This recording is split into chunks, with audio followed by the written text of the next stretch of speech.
question for you today. How much money do you have in your metaphorical emotional bank account with your horse? So I'm here with Andrea Wadey, and today we want to talk about this concept of a core principle of relationship building with our horses. And Andrea, I think this is going to apply just as much to those of us that have our own horses as to those that are riding school horses and lesson horses, because I've said this before, but I'll say it again because I know sometimes it can be frustrating for those of you that think, oh, I don't have enough time with my horse. Those horses remember, and they can remember you individually from the other students that are riding them. So I first want to just welcome you here, welcome you to our live. If you have any questions, you can put them in the comments as we're going along here. And I also want to introduce briefly myself and also Andrea. So Andrea comes to us as a horse and human relationship specialist with a strong background in behavior and with helping horses and helping their people, both through riding issues, issues on the ground, and really just with that focus on improving the partnership and the relationship. Thank you, Andrea, for being here. Thank you for having me. And I also have been working with horses for almost all of my life and my professional life. And I love understanding how we can better communicate with our horses and the science behind good training, which to me is really just communication. So, first of 100%. all, let's just introduce this idea of the emotional bank account. What does this mean to you, Andrea? Well, it means about not being bankrupt, is what it means. So, always making sure that you have enough positive deposits in terms of emotional balance between you and your horse. So, what does that mean? And I was taught this many years ago by one of my teachers and mentors, Honza Blaha, brilliant horseman, and David Lichman, and also Elsa Sinclair. So I think it's always important to remember the path that you've come down. But they taught me about making sure that you have enough credit in the friendship between you and your horse. So when you ask them to walk across a river that they might not want to do, you're spending some of that credit. You had better have a large amount behind you so that you're not spending and spending and spending and then you're broke. You're in the red.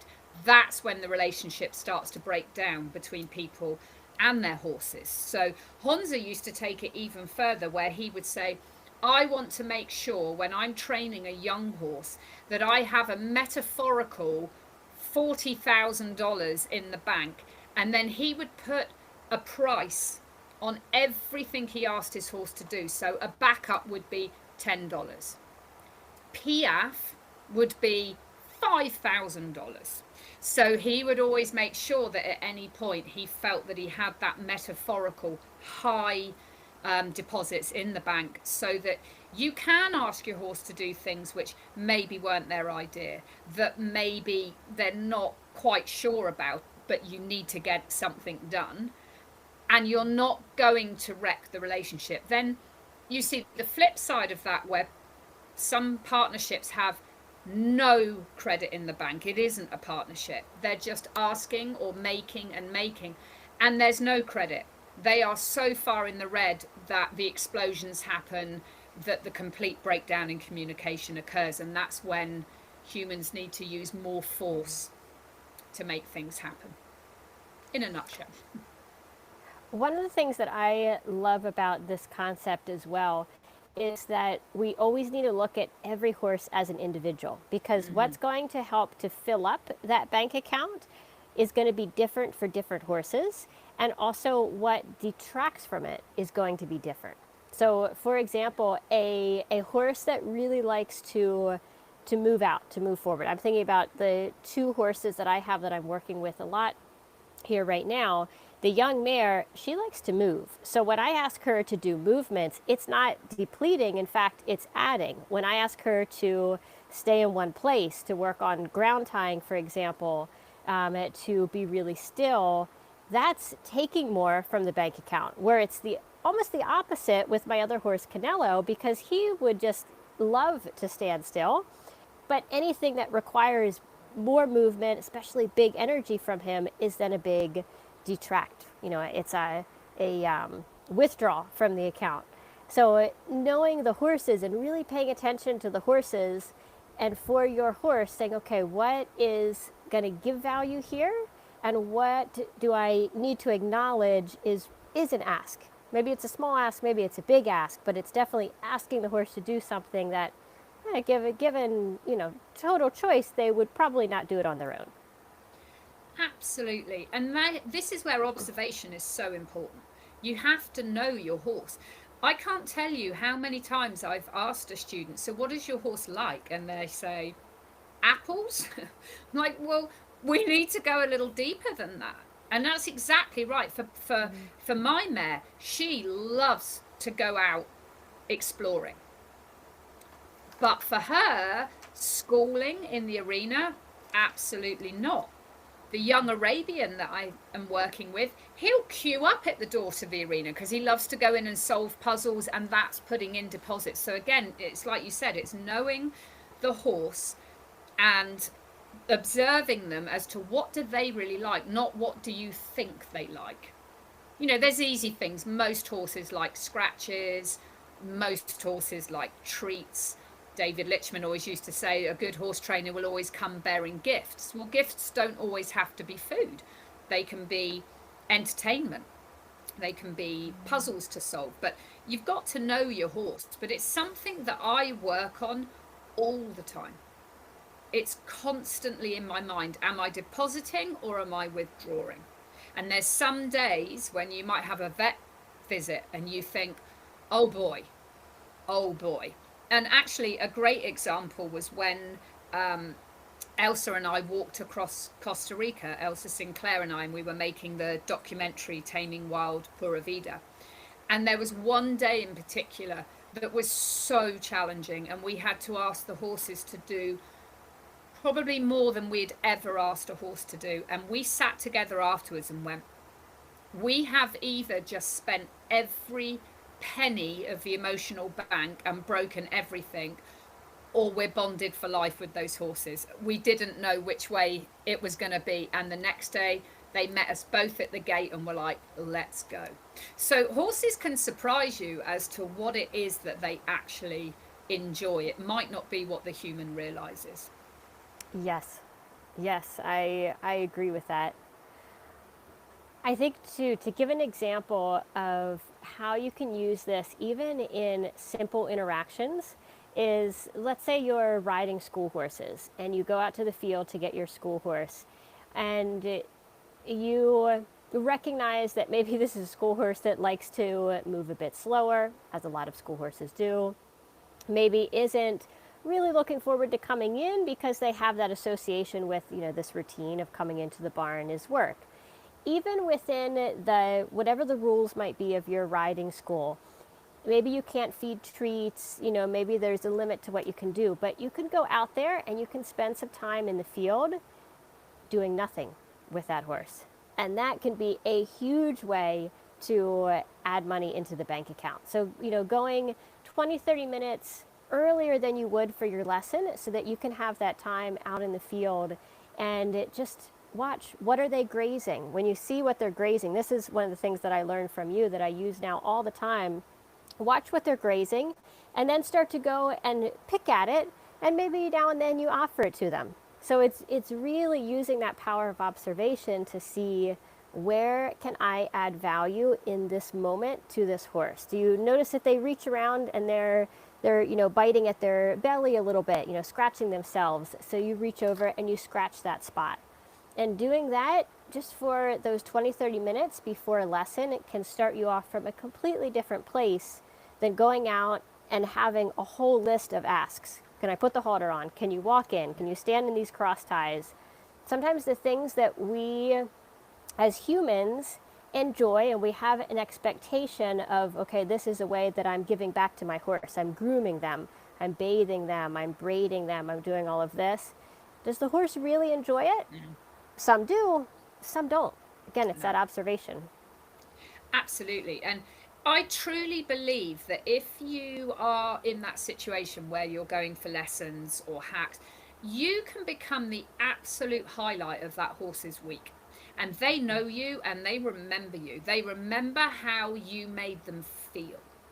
And if you go out and don't ask for anything and just watch them or scratch them or do the things that you know that they like, they will have a positive association with you. And 9 times out of 10, you're probably going to have a nicer ride together because you've spent the time putting some money in the bank. Definitely. Yeah. Yes. Yes. And where have you seen this this idea of putting money in the bank? Where have you used it to maybe solve a training problem? I use it, I think, with every single horse I've ever worked with. I think humans ask so much from horses. We always want something. You know, we want them to come in when we want them to come in. We want them to eat their grain when we want them to. We want them to be in a field with the horse that we choose for them to be in. Tack up, groom. They don't have a lot of choices in their life. So when it comes to training, the way that with every horse I work with, whatever the issue, whether it's a young horse or a horse for retraining, I will give them choices. Mm-hmm. And people go, oh, you should never do that because then they'll take advantage. I just don't hold with that. I know the science behind it. It just isn't. It's just not the case. So I will often, let's say I'm teaching a horse to be brave on trail, and I might go out hiking with them. We'll get to a fork in the trail. And to me, it doesn't make any difference whether we go left or right.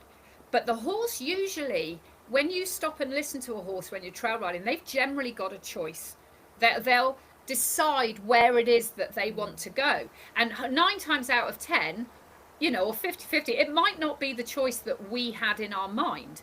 But what we're going to do is go, hey, sure, we can go that way. Makes no difference to me. Even if you know, oh gosh, if I go that way, it's 4 hours longer.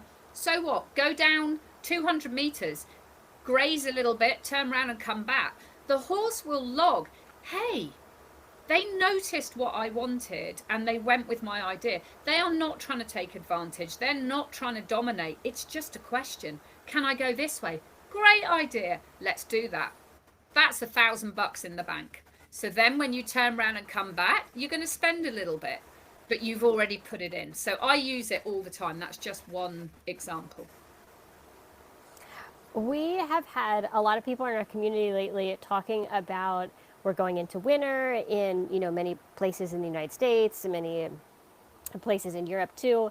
So as we go into times of the year when we can't do as much riding for the reasons of weather, or sometimes there's other things too that, you know, we just can't ride, or something happens that we don't even feel like we really want to ride. But I find that a lot of people have this pressure of, I need to do something with my horse. I should be riding. This is so frustrating that I can't ride. And when we look at this concept of the emotional bank account and we recognize the importance of the relationship building, I think it's best when we can enjoy it just for what it is, but we can also think about it in the bigger picture of, this is going to help my training goals down the road. Of, you can just spend time with your horse. You don't need to always be doing something. And you had a really interesting point, because we were chatting about this a bit before we started the call, in that if horses have if they're managed well, they've got space to move, if they've got friends, they shouldn't need to have us there all the time as well. I 100% believe that. Friends, forage, and freedom. If a horse is so desperately attached to their human, something is out of whack. I mean, when I turn up to the field and I call the horses, their head will come up and they'll whinny. They're saying hi, but they don't need me to be there. Okay, they don't emotionally need me to be there. One thing that we do as humans that I don't believe horses do is we are so good at feeling guilty. I should be doing this. I should be doing that. My horse is wasted. If your horse has friends, forage, and freedom, they don't care whether you take them in the arena and do conditioning exercises. In fact, I'm probably safe to say they're probably quite happy not to do it. So I think that we need to give ourselves a break. Any time that I've had long amounts of time that I haven't done anything with my horse for reasons that maybe I was traveling for work or I was unwell, whatever, and you think, oh no, I haven't done anything, and you come back together and it's better than it's been for so long. That happens again and again and again. This concept of my horse is wasted. Listen, they did not get put on this planet to be ridden. My mare actually really enjoys being ridden, and people go, how do you know? I know because she lines up, stands still, and the second I'm on, her ears are forward and we're off. But that is because we've put the emotional bank account. She equally doesn't care if we don't ride. So times when I'm busy, or I might turn up and feel like I've had a really difficult day, I don't feel in the right emotional headspace to go and train or be with a young horse right now. Now, the old me would have been like, suck it up, just go anyway, and then it would have gone wrong. So just going and observing, sitting in the field and meditating, you are still doing, because your horses are taking note of how you feel and how you make them feel. And if you can go up and scratch, take them an apple, go and watch the outside environment for them. What does that mean? That means if your horse is dozing, you could be walking around them slowly in a circle looking out for danger. And they go, thanks, I can get a really nice nap now without having to worry about one of the other horses coming up or a predator jumping out of the hedge. So you don't need to be doing what we think as a human we need to do with our horses. There's many times when doing nothing is actually the most powerful thing to do. And I will second the times too that I have been traveling even for months at a time and come back, and my horses have always picked up right where they were or often ahead. And that's that idea of late learning, is that there is a lot that can be happening, connections being made when we're not actively doing. And they've proved that in studies. I was just looking at a study. This is kind of going on a little bit of a rabbit hole because it's more about breaks in training. But I think we can apply this idea of short breaks in the research there, and I'd love to look into if there's research on longer breaks. But they did a study, I believe it was at Davidson College, with horses. The difference here is small, so it surprised me in the results that they saw, because they had one group of horses and they had a really simple learning task, and they looked at if they worked in 2-minute periods, so 2 minutes working, 2 minutes break, 2 minutes working, 2 minutes break, or if they worked in 4-minute periods. It's a pretty small difference, but the results were significantly higher in the horses being successful in the learning task for the 2 minutes working, 2 minutes break. Yeah. So it's massive. Yes, yes. And we can think about that break as, this concept of emotional bank account. Those breaks are also adding to that. And we can even enrich those breaks. Sometimes I think those breaks are best. Just let the horse, let him on a loose rein. Maybe if you're riding, you're just walking, no cues, just letting him move. Sometimes standing completely still. Sometimes also incorporating what you just mentioned of, while the horse is resting, can you be looking around? Can you be offering them a gentle scratch on their withers? Something that feels good and even enhances more that little break time before you go into the next learning period. Absolutely. And if you look at this in terms of the emotional bank account, when you look at the traditional way of training a horse, people might go into the arena for an hour and just be constantly working. It has been shown many, many times that it's highly ineffective way of teaching horses. The 2-minute working, 2-minute break, 2-minute working, 2-minute break. You can actually come out of that arena having topped up your emotional bank rather than completely depleting it through an hour's drilling where maybe they'll only really absorb the last 5 minutes and they're pretty tired by then anyway. people often say to me, how much time do you put into, like I do a lot of liberty training and bridleless work for my own fun. 5 minutes a day, 10 minutes a day, that's it. That's all I do. And maybe that's only 3 times a week. And yes, absolutely, there's times where people say, well, but my horse needs fitness, they need to be healthy. They do, but you can also turn it into a fun thing and add in hiking and exploring and letting them touch things along the way and turning it into a game where you're socially enriching what it is that you're doing with your horse. You just got to get a bit creative. But Callie's right, that study was super interesting, and I really would love to see the way that even riding lessons, I think for the human being, having those breaks and allowing that latent learning of everything to just, why can't we, if people are having an hour's lesson, make it an hour 15 and people do 10 minutes, take a few minutes break, do a bit more, take a few minutes break. I think that the majority of students would much prefer that style of teaching because it gives them a chance to absorb what it is that they're learning. Yes, and there is the idea of the long breaks, kind of the vacations for the horses, is very common in classical riding schools as well. So the horses have 30 to 60 days at pasture. It's also very common in polo horses, and we know there's a lot of rough training going on that happens in all horse sports. In all horse sports, there's people doing it really well, there's people doing it really poorly.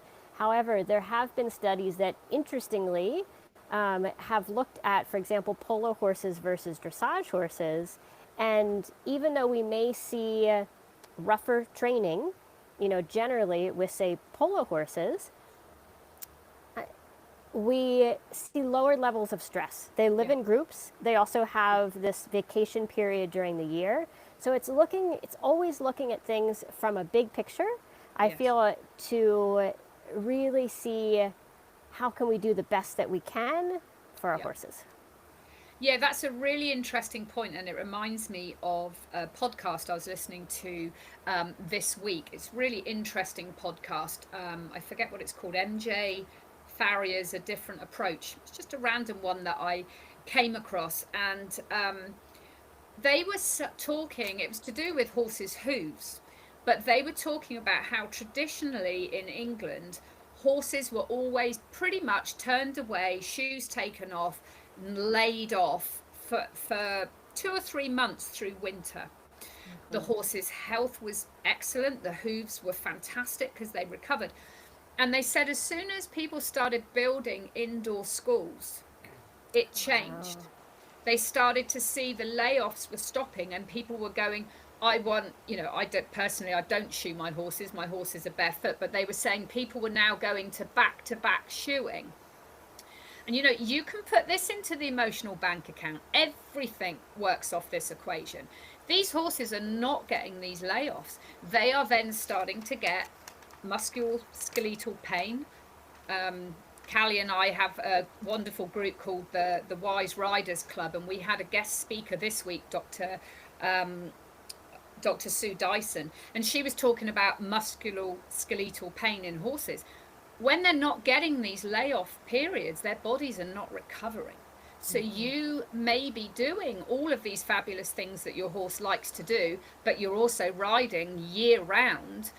If you're riding and they're sore or uncomfortable, you are doubly depleting your emotional bank account because they remember how you make them feel. And if they associate training and working with you as being painful, even low-grade pain, that's going to have an impact on your relationship. So it's all very interesting. There's lots of facets to it, but it's interesting how the modern make of indoor schools has now stopped horses having layoff periods. I think they need them. We need holidays, and so do the horses. Yes. Well, this has been an incredible discussion. Thank you, Andrea. Thank you for those of you that have been on watching live with us. If you have a question, put it in the chat here. We are going to be doing these sessions weekly, and we would be happy to answer your questions. Yeah, and if there's any topic that you really want to discuss, let us know, and we'll talk about it. Thanks, everyone. See you next week. Bye, guys. Thank you.